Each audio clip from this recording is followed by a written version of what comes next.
What's up guys? It has been a little bit since the last video. I feel like there have been a few videos posted recently about the backlog of doing wedding films. I know Craig Adams posted one and Scott McKenna posted one, and it's so real. I have like 7 on the docket and we've been shooting them every single weekend for like 6 weeks.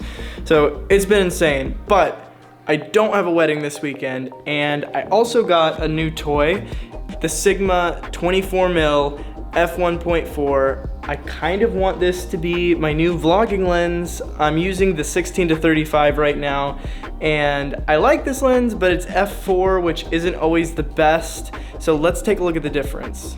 Okay, and here is the look of the Sigma. So what I really like about this lens in general is that it's a wide angle, but you can really separate the subject from the background. So hopefully you're kind of seeing that because we're at f1.4. I also didn't like this little talking part, so it should be a lot less grainy. I don't have to boost the ISO as much, which is always a nice thing. I want this lens to just be this nice lens that I can just leave on my camera when I do vlogs and stuff, and also really good for professional work and gimbal stuff. So we've got a free weekend, we've got the new lens, we're gonna take it to a few places, and we're gonna see how we like it. You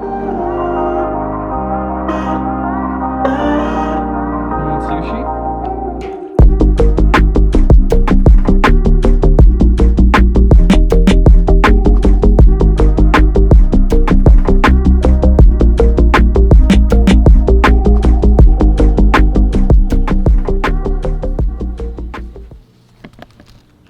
We are going to a vegetable festival. It's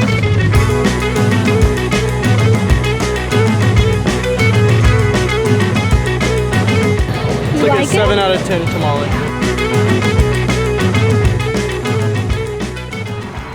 So one thing that's really great about this lens, just for travel and use in general, is that it's really useful for photography as well as video.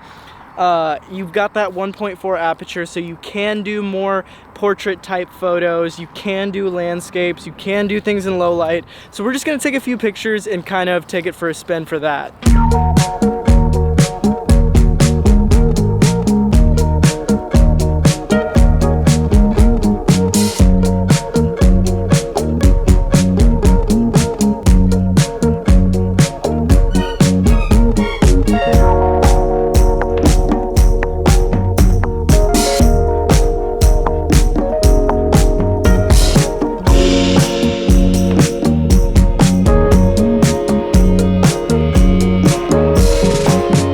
So what do I think of this lens for vlogging? I ran around with it for a day taking video and photos. I really like it. You know, you lose out on a couple things compared to the 16-35. You don't have the stabilization in the lens, and you don't really get that POV type feel. It's a little bit tighter, it's 8mm tighter, and I think that does create a significant difference in the feel of it.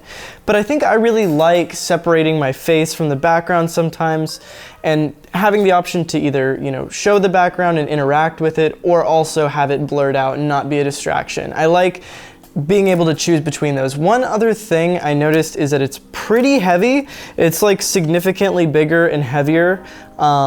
It's a huge lens, and running it on the gimbal is a lot different too. It definitely tires my arm after a while. The only other thing is the autofocus wasn't perfect. It was better than expected, but not perfect. But overall, I think I'm gonna be using this as my new vlogging lens and like my go-to gimbal lens in low light. Anyways, that's it. My name is Austin Black. I'll see you in the next one.